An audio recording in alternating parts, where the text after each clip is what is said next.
Welcome to Lanil Haven of Life. My name is Poetry and this is my wife, Kristen. If you did not watch the last video, you probably want to watch that because in this episode, we are sharing our full-time RV life as a family of 8. So you want to watch that and then we're going to continue here from there.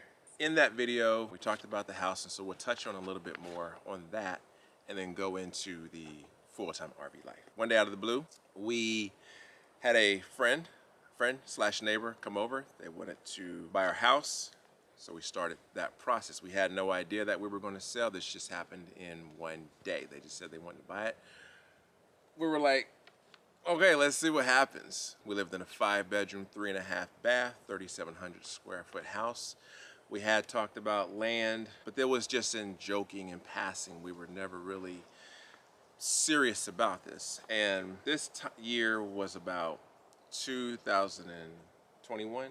This was in 2020. Well, let me go back a little further. Yep. I ended up having a little extra funds in our hands. And after talking and debating, we thought, what if we just bought a little piece of land? So we said, let's do it.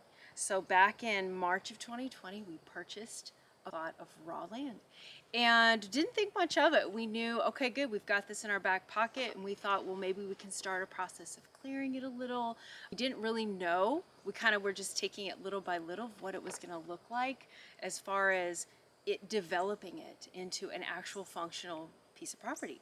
So that was in March of 2020. So that leads us to that same year, September of that year, we find out that I am pregnant with number 6. With our 6th child. We were surprised. So then fast forward, we get to December of that year. And then that is when our friend pulls up one day and says, hey, I love your house. I wish it was for sale. And we said, we can make that happen. And we did.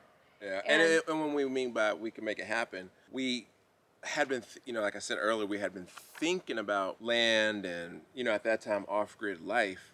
And now that now that we had the property, and I think we had begun the process of, we put a driveway in, we began doing some clearing. We didn't know what all, but we wanted it to be a livable property. We didn't know what that looked like, whether that meant building a house, whatever, but we knew we needed water.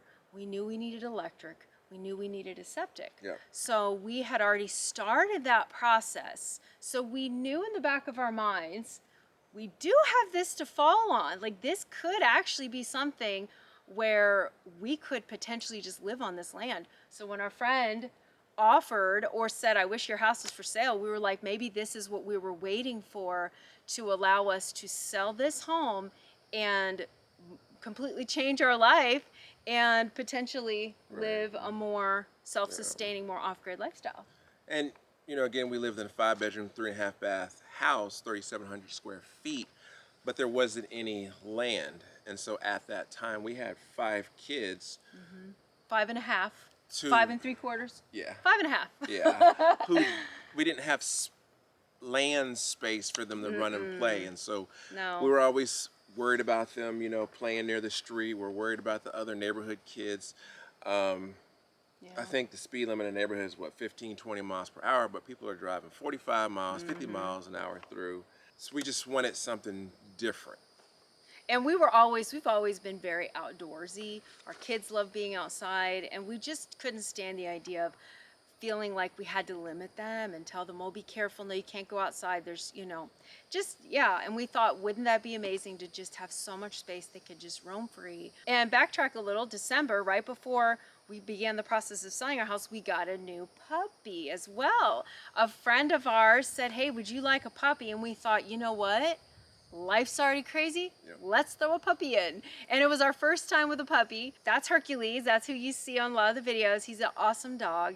And he just fit right in. But, taking care of a puppy is a lot. So we were packing boxes and starting that process with training a little puppy, with a pregnancy, and so many other things. So, so fast forward, March, we sell the house. Backtrack. We're in the house buying process with our friend. Well, we're getting close to closing, and I'm thinking and feeling that something's not right. It's like things should be happening as we're getting closer to closing, and those things aren't happening. So long story short, that offer fell through. So we're already in the house selling process. We've sold everything. I did touch on this in the last video. We're throwing out stuff. We're really being minimalistic and downsizing. So, And if I could add something Yep. to that, through that process, we knew something wasn't right, but we had already started the process of, well, we're going to need somewhere to live. Yep. So we were looking into renting. We thought maybe we could rent. We looked at some places for rent. We thought it just didn't feel right. and we already had our land, and so we wanted to build our land up, and so we didn't want to pay rent somewhere else that wasn't going towards our land. So now, because then we'll be doing the same thing, paying money to something that's not ours Yeah. and not putting that into our land. So we nixed out We nixed out renting. renting We did.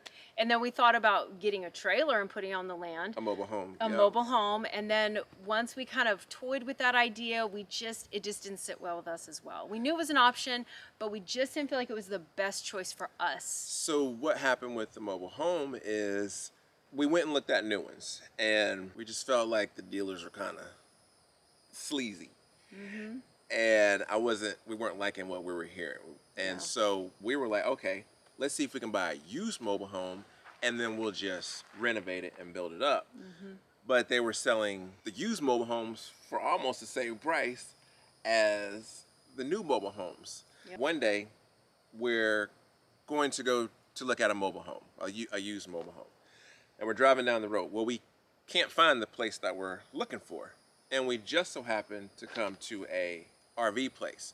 We're not looking for RVs. We know nothing about RVs except for my parents who own one and have owned some. But we don't know anything about RVs. We're not looking. We just so happen to come upon this place. And we did have friends who were military, and they had a larger family, and they were living in an RV. And I remember talking to them thinking, you guys are amazing. I don't know how you do what you do. Hey, that's great for you. But in the back of my mind, I remember thinking, I could never do that. And as we started cutting out possibilities of, we're not going to rent, we don't want a mobile home on our property, we really started thinking of an RV with fresh eyes, of this might actually work. It's not long term. It's just short term to figure out, get us to our property. Because at that time, I think all we had was maybe a well. No, we didn't have well. Nope. I think we had electric maybe. Yep. But we knew you really can't live on anything without at least some sort of electric, some power, some water, and some sewage. So we knew those three things needed to be on there for it to be a livable space. We weren't quite there yet. We were in the process, but that takes time. It's out in the middle of the country. You got to get on waiting lists. And we lived far away from where our property was located. So taking time to come out here, it was, because we had a life, we were busy, we did other things. We started thinking about it, and it just dawned on us, this is it. We jumped in head first and said, this is the route we're going.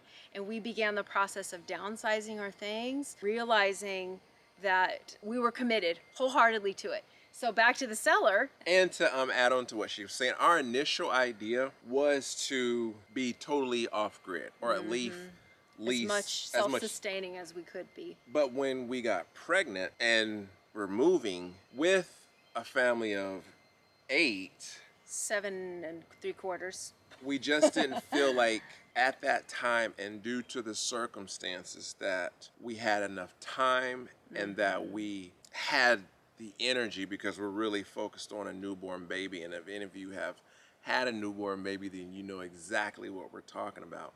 It's just a lot that was going on for us to now try to do everything off grid. Yeah. And I think we knew too, we needed to make a decision, because we knew that my due date was coming quickly. And what we knew, once we decided, we had to go in wholeheartedly and commit to it and get that ball rolling. When our friend was trying to buy the home, that whole thing fell through. The funds weren't there for her. But we already knew at that point, we're committed to this thing. We had already gotten rid of things. We had already packed. We were getting ready, and we had already decided we were going to do RV life. We had looked at several RVs, and we had found the one. Yes. So we were like, this is it. Everything's rolling. And then all of a sudden, the offer for the house totally fell through, and we were back at square one. And we was found that out. We devastating. found out the offer fell through. We were going to go visit the person who ultimately sold us the RV. We're at their house. We're looking at the and RV, like we get a call from their realtor, her realtor, and they yeah. kind of told us, "Hey, this isn't gonna work. And we were devastated because this RV that we finally chose, and I'm going to back up on that. We go to a RV place. We know nothing about RVs. We go to an RV place. We see an RV, and because we know nothing about RVs, we're like, "This is the one." It was Like- brand new at a dealership. It was so cute. And we're like, Yeah. "This is the one." So my mom and dad told us. They said, "Hey, wait. You can go online and you can find used ones." So ultimately, we found this RV. We actually have two RVs. This is the one that we did full-time RV life, and if you look at any of our other videos, we have a smaller one that we do our travels in. Yeah. So we're at that person's house who ultimately sold it to us, and we find out the offer fell through. And of course, we were relying on funds that we were going to make on selling our house to purchase this RV outright. So we already knew what we were going to be making off the sale, and we were making this agreement with this man because he was a private seller. We said, "Here's the deal. This is when we're planning on signing papers. It's going to be done." And we get the call as we're standing there with him, and it was devastating. It was crushing. Yeah, because everything is riding on us living in this RV. Yeah. This is our home. This is where we're going to be. Looking back, everything happens for a reason. Yes. So then We were just like, we have a realtor friend. We literally that day called her up and said, "Here's the deal. We need you to work your magic." yeah. And within So we put our house on the market, on the opened it up market. to everyone. open up to everyone, got more offers than we knew what to do with. She They came were over with the sprawled offers out. on like the first or second day. We laid them out on Yes. the floor like a deck of cards, and she was like, "All right, you got to pick." We had to pick, and we began the process of, we knew it had to happen fast. We decided on who we wanted to go with the offer. We got everything just fell into place the way it should. We ended up selling the house. I'll back up a little bit. We purchased a shipping container that we knew there were some things we wanted to keep. And there's video on that, Yes. on the land clearing video, I Yes. believe. So go back, watch that episode. That will show you Yes. that process. And at that point, we had already put things in that we knew we wanted to keep. Couches, things of that nature. We knew we wouldn't have room in the RV, but we wanted to keep. That was already on our land, sitting and stored with our things. And at that point, when I tell you, I told my kids, "You may keep what fits in this Tupperware bin." And they each pretty much had one Tupperware bin in a suitcase. And which was quite life-changing for everyone. We all had to think differently. Donated a lot of things. Had a lot of neighborhood kids come and just get what they wanted. It was a good experience for our kids too. So we sold the house. When we finally decided we were going to go with an RV, we needed to put the RV somewhere because, like we said, our land wasn't quite ready. We were getting there, but we weren't quite ready to actually have like proper the hookups for driveway an wasn't RV. done. Yes. We didn't even have anywhere to set the RV Yep. because you need a good place to put the RV. So we started calling RV spots, RV parks. This was all new to us. We didn't know how this worked and how just the whole RV world worked. So I was booking places because, mind you, I was about to give birth. I was due in May. I called every place within a 30-mile radius of the hospital they needed to deliver at. So we had to very strategically plan out where we were going to stay. I was calling, booking places, figuring out what their policies. Some places you could only book for a week and you had to move spots. Some places you could book for a month. Some places you could book for a week, move a spot, come back. We needed something stable. As crazy as it sounds, there was an RV park There's thunder. 5 minutes from where we lived. And I didn't even know that they had RV spots there. We call them up. There is a spot. We reserve it. And when I tell you it was 5 minutes from where we lived, it's still crazy to me that worked out so well. We finally found a place and we, booked our spot for, I think they let us reserve it for 6 months, which was good because we knew we'd need time to finish getting our land ready. Yep. That was in March of 2021. Yes, March of 2021, get the house sold. Oh yeah, we had to wait like 2 days because of the the amount of the check, something, Yep. to get him his money. So we had to stay in a hotel for about 2 nights. Yep. And then we finally got that check in our hand, and that guy was so wonderful. It was He the held same it. one. He held us us because you He remember could have sold it to anyone. because it was the same RV that Yep. we were on the phone, and he was such a kind man. Yeah. And he said, "I will hold it for you." Yeah. And we were so grateful because he had to hold it for a good month or so. For another month because we started the house selling process Yes. again, and he literally He was said, so I will kind. not sell it to anyone. I will hold it for you." And we were just so grateful for Yeah. that. It became ours, and we drove away. Hold on, wait till he starts actually driving. Here he goes. So Dad is moving the trailer. Right Got now. this. You got And he this, has to Dad. get through that thing right there, that gate. And go all the way home. Go to the site. We don't have. He's gonna watch. Is it taping? Mm-hmm. Oh. He's got it. Go slow, Dad. Take your Daddy. time. Hit those trees, Daddy. please. Go slow. Ooh. Oh my gosh, it looks so much bigger on the road. Oh my God. Ooh. It's you. And it was so exciting. We settled into, it was called the Equestrian Center.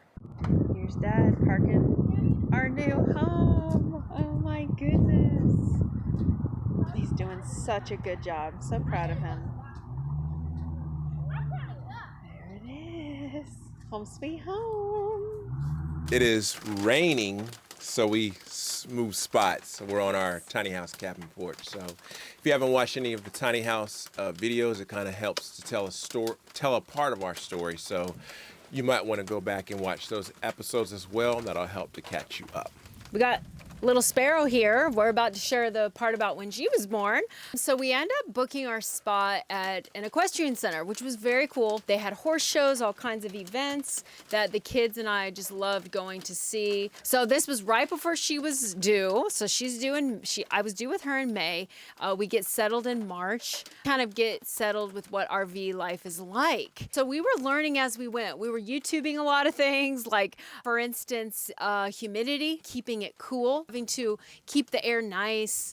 When you are going into RV life, you can research it, but unless you're actually in it, at least for us, it really doesn't hit home. Such things as the black tank and the gray tank and emptying those, and RV toilet paper and how to flush your toilet and all those kind of things. And we're learning that with 8 people. Yeah. Skip ahead to May. So I get to my due date. We go to the hospital to deliver. And thanks to some complications, she ended up being born C-section, which was a little unexpected, but she ended up coming healthy. She was born in May, where we brought her to the RV.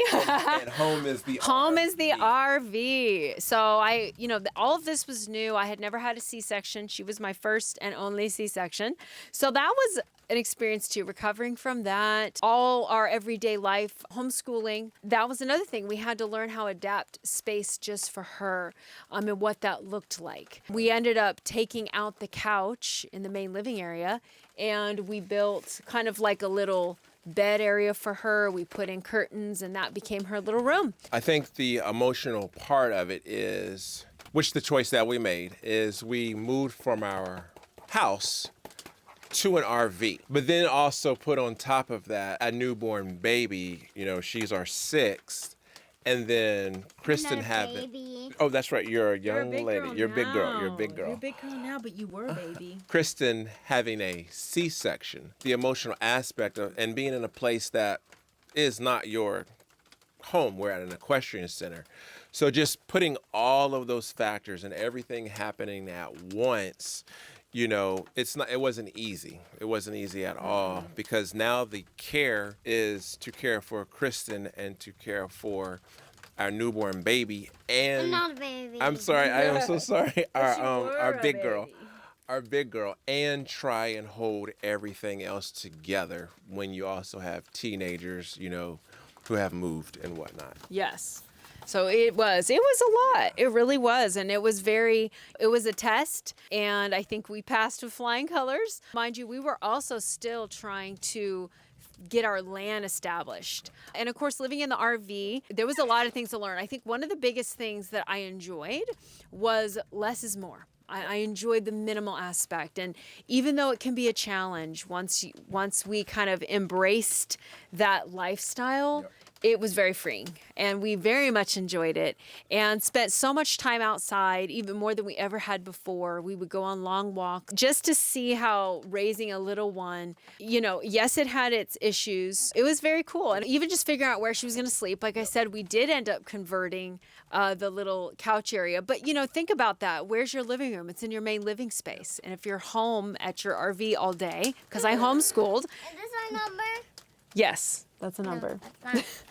Sleeping and all those things, you had to take those things into consideration. So we would put her down for naps, close the curtains, make sure it wasn't too loud for her. We'd go outside. It was good. It was challenging yet rewarding, because if you've ever been faced with something challenging and you get through it and you think, wow, you don't realize how resilient you are, and you don't realize how capable and strong you can be when put to the test. Another thing was that we didn't realize was such a challenge is moisture in an RV. When you think so many bodies breathing, condensation builds up, we were unaware that mold can be a real issue in an RV. And as soon as I started noticing just little spots where moisture would accumulate, I realized that was something that we had to add into our daily life to manage moisture. If you can hear this rain, lots of pros and cons to RV living.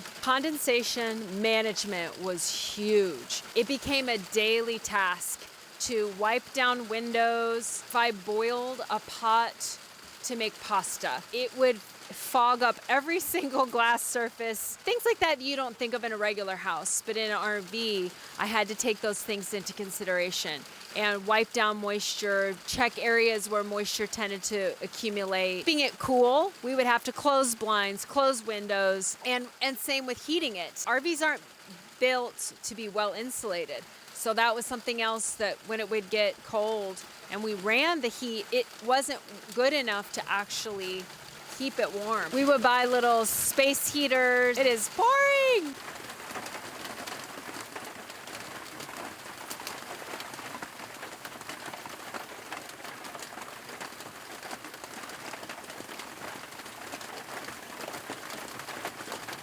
There were lots of pros and cons. Our notes got wet in the rain. Yes. Oopsie. I was homeschooling and cooking, everyday life cooking, no counter space. I did a lot of things outside. Again, it was just adjustment and thinking differently and working with what we had. We knew going into it that it was going to be new, but we were in it together as a family.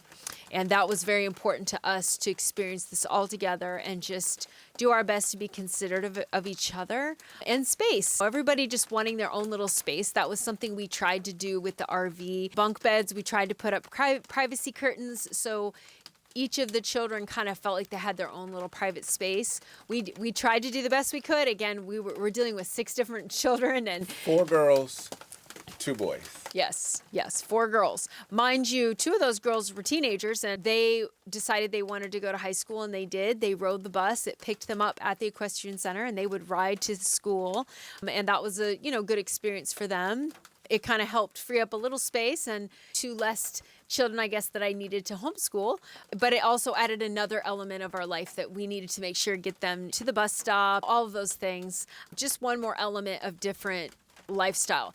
Oh, something else that was an adjustment was showers. So mind you that this RV that we lived in only had 40 gallons, I believe. It could hold 40 gallons. I don't know how long the hot water, all I know was when you took it was enough for you to go like this, and then the cold water is... Every shower, mind you, we had to take that consideration. You have a lot of bodies. And fortunately at the equestrian center, they had bathrooms. So we were able to utilize their bathrooms whenever we needed. It was a short walk. It was maybe a 5-minute walk. And we used them on a very regular basis, especially if you wanted a long, hot shower. If I needed to wash my hair, it was almost like an Olympic event to try and get it done in the equestrian center, because it was, you only had, I think I timed it once in the winter. If you turned all the hot water on, it maybe lasted 5 minutes. Yep. And that's being generous. In a very, very, very small Yes, space. in a tiny little space. And again, we weren't fully aware. We knew it was going to be a sacrifice, but it wasn't until we were living in it that we realized, oh, this is okay. This is what we have to work with.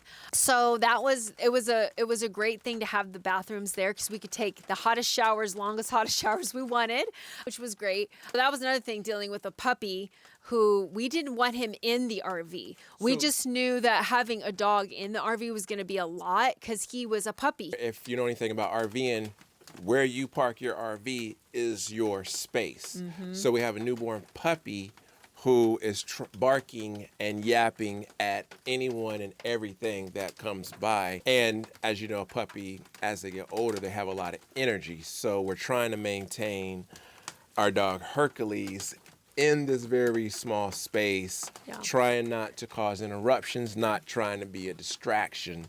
And trying to train him as well. That was another thing, just keeping him tied up outside, making sure he had a good space to keep him cool, to make sure he was well taken care of. And he was a trooper. It was great. But it was yet another challenge, something that we had to train him at a RV site, train a puppy.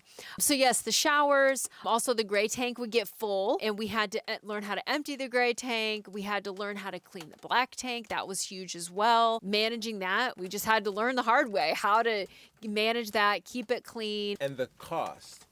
Yeah. The cost, to be honest, was very minimal, extremely minimal Yes. compared to living in our house. And the reason why is you don't have anything. There's just less.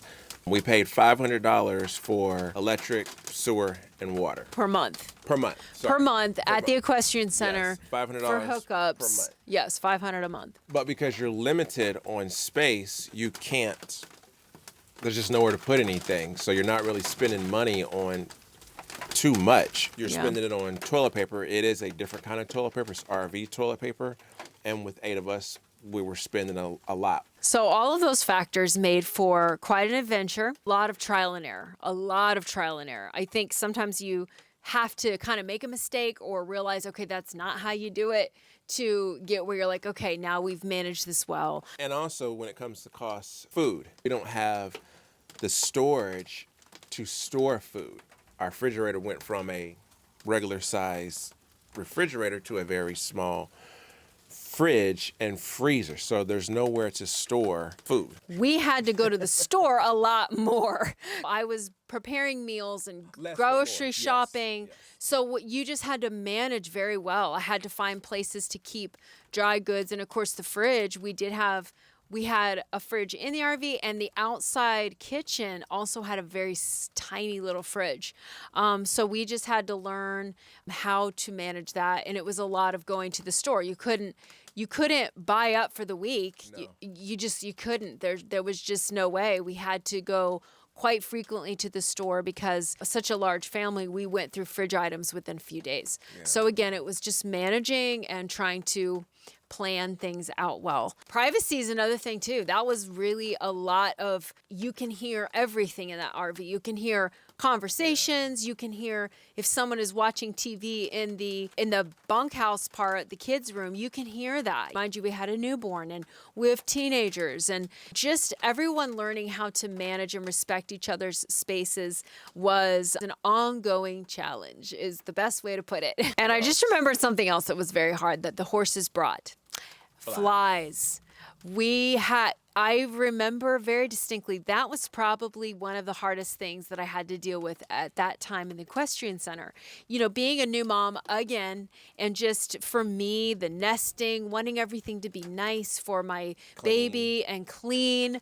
The flies were absolutely horrendous because we were literally Surrounded a by couple flies. 100 feet from horse stalls, just hundreds of horse stalls.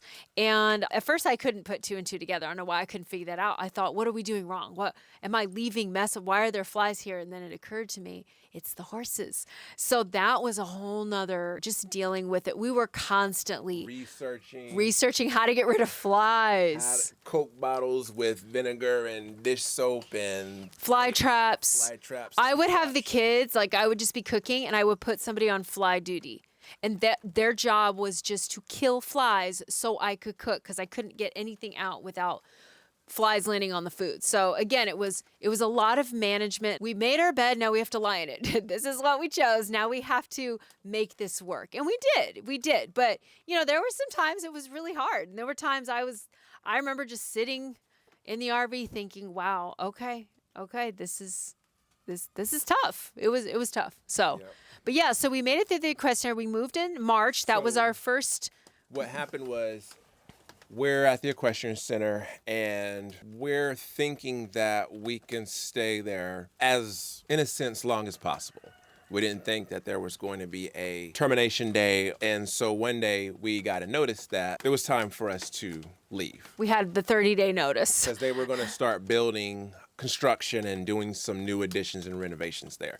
So, and I believe they were changing their policy. Yeah. Because we happened to catch them right when they allowed just anyone to come RV. And because of all the horse shows and events, they were trying to keep as many sites open to people that were participating in those events. So that kind of put us a little bit in panic mode, thinking, okay, we've got to figure someplace out. And I was going to say, the land was getting close. I want to say the well was in at that point. So there was water and electricity, but there was no septic. Right. And we knew we needed septic to actually live here in a functional way. Because so a friend of ours very kindly offered for us to stay on his property. We pack everything up at the Equestrian Center and we move into his property. This is in November. So we were at the Equestrian Center for about 8 months. He was very kind and generous to do that for us. And that was something else that very good friend. Yes, very good friend. So when we were at the Equestrian Center, we also didn't have a way of doing laundry. Yep. So that was something else. We had to go to the laundromat. We had to do a lot of hand washing. That was a lot of management too. A lot of quarters. And a lot of, oh no, this is good. You can wear this again.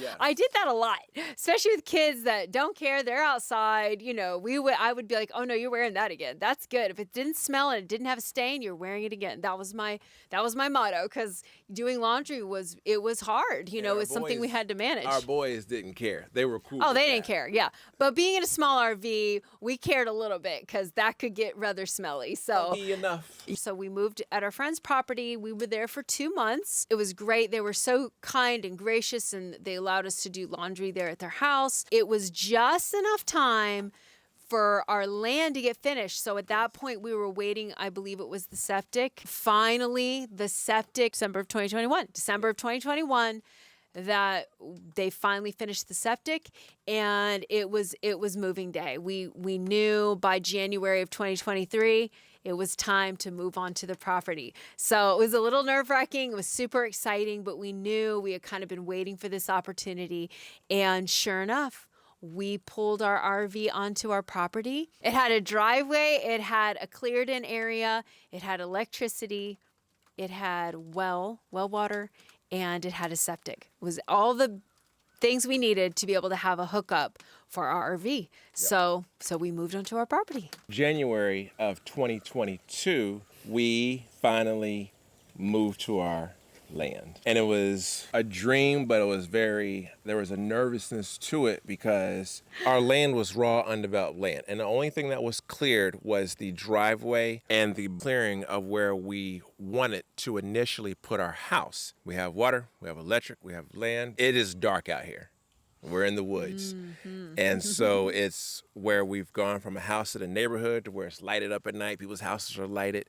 And you come out to the woods and it's just a whole different environment. Yeah, it was kind of nerve-wracking. Like, I do remember our first night just realizing it is totally dark out here. And if you saw our land clearing video, you will see how long our driveway is. It is extremely long. So we have set up shop for our RV way in the back of the land. And our back of our land, it slopes. So the RV, of course, has a jack on the front. We have it jacked all the way up as much as you can go because it's at a slant. And so to even it out, I had to build a box to put underneath that jack. But that box was probably at least 1.5 feet tall. Put the jack on there and then to level the RV out. So this is a whole new life.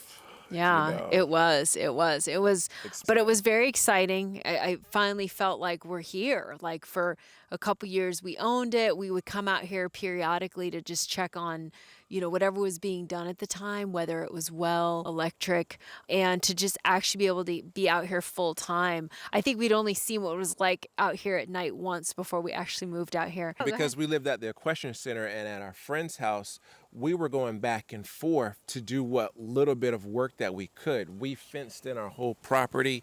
There was a lot of things that we were doing at that time, but we had to travel to do it. So once we got here, we're here. I can wake up first thing in the morning and get started. I can get it cracking. Boom, boom, boom, boom, boom. Now we got a good flow. We don't have to travel. Everything that we need for the most part is here, and we're available to start working. Yes. It was well worth the wait, and it was very exciting to be out here. And one of the first things we actually got started on was getting a fence for our dog. That way he could run free. That was super important, and to give us a little security. But even being able to see that wildlife was out here was very exciting to feel so close. And we would see what's called deer moss. Oh, hi! You came back to see us? There was no. You want to sit with me? Internet. No internet. And again, we wanted to be off grid. With that said, especially when you're homeschooling, because some of the kids took classes online. Yes, Right. I was homeschooling. We did books and we did online stuff. so as much as you want to be off, that we want it to be off grid, it's kind of we call our life now like a hybrid life. We can enjoy both parts, not fully off grid, not fully yada, yada, yada. But as far as our phones, there was only certain spots of our land that we could use our phones. So we would have to walk all the way up front to the dirt road to get any cell phone coverage. So if you were trying to call us or trying to call out where our RV was, it wasn't going to happen. Nope. There is internet in the town that we live in, but they're kind of your basic local companies. And because we're so wooded and there's so many trees, they could not get internet coverage out here. We had a company come out twice. They put a pole probably 20, 30 feet in the air just to try and see if he could get reception. And he was like, there's nothing I can do. He said, we're trying to, see if we can get something for our company to work for all the people that live out here. Yeah. And we never heard from them again. So Nope. We didn't. And it all worked out in the end. it did. But I would say just in general, RV living was very new. It was very unexpected. It was very eye-opening to see how living so minimally, it's still something we've kind of adapted into our life. I still try and have a mindset of it. If it doesn't serve me, if it doesn't, help me in some way, I don't need it, because we had no choice but to live that way in the RV. And I just realized for us, that was just a good way to live. It less is more sometimes. So If we never sold our house, we would never have enjoyed what we enjoy now. We're more outside people, and we enjoy the outdoors and what the outdoors naturally brings. yes. Yeah, so that really helped us to put a bit different perspective on life. It helped to put a different perspective on it's okay. Well, you heard something. That's our home security system. Ah, yes. Hercules, he's on it. RV life was wonderful. Loved it. Would you ever do full-time RV life again as a family of 8? I don't know, to be honest. I do know that it was the best choice for us for that time. I would say that it's a lot with that many people. If it was just him and I, maybe one kid, that might be different. But that many children, it was a challenge. Plus teenagers, that's hard on a teenager. A teenager likes their space. It was, there's a lot of factors that you have to take into consideration. But overall for us, I loved it. Yes. I did. I do. I treasured showing our kids as well that there's other options out there, trying something different and new. There are other options. There's other ways to live, and it is okay. There's choices. There's choices, yeah. And we definitely lived our choice to the fullest. Yes. We did, yeah. So it's awesome. In this episode, we will give you a tour of the RV that we lived in full time. We do not live in the RV right now, and it has been sitting here, for some time. In the future, we're going to do a complete reno on it. But what you'll see is kind of the aftermath of us living in it.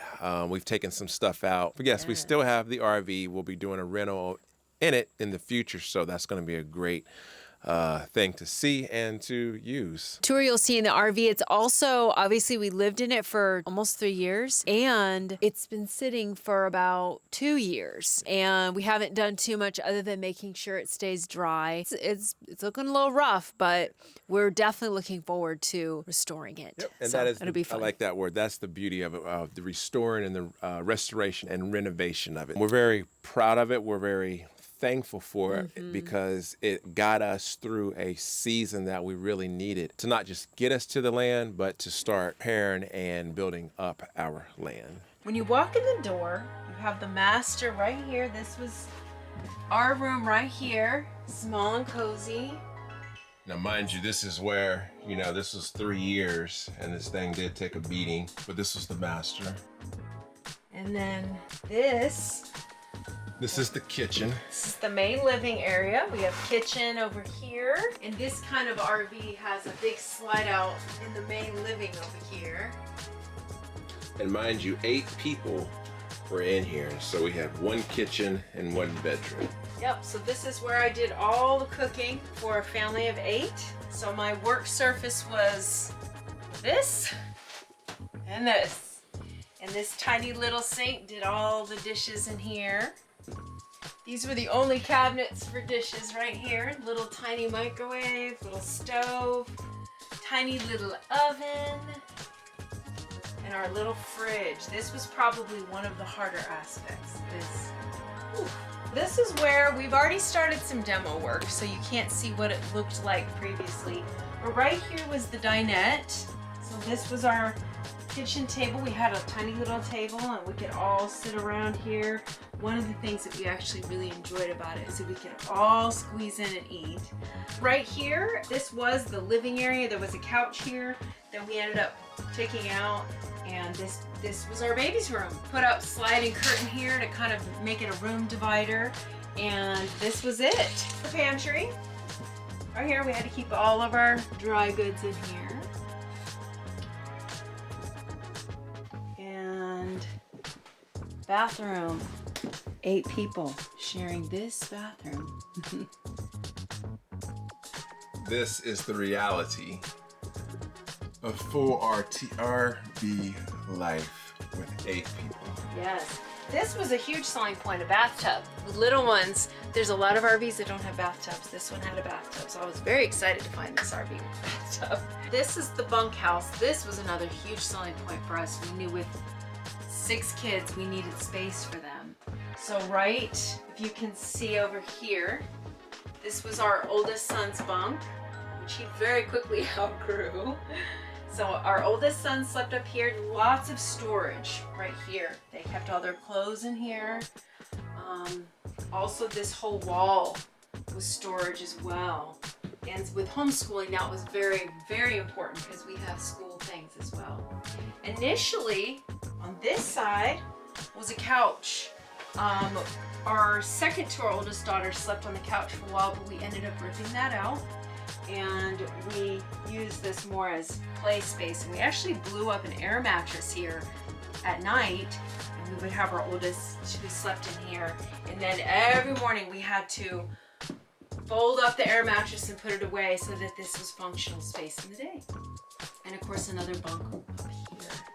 And It's now gone, but we liked it because there was a real door that could slide shut just to keep it more quiet and keep the noise as best you can. And there's 2 slide outs. That gave us, we looked at many models, and this particular model felt the most spacious for this many kids. And we did everything back here. We would have movie nights back here. We would do, of course, homeschool back here. It had to have many lives. At night, everybody knew the routine to make it into sleeping space. And then in the morning, we had to convert it to living space. So we got in a good routine, and it was worth it for what we needed at that time. Thank you again for watching, for subscribing, for liking, for commenting, for following us on our journey here with Ladil Havenland Life. I'm washing it. You're washing them? Now you actually doing a real good job. Wow. She is. Good job. Rinse out all the soap. Hey girl, you're stinking awesome.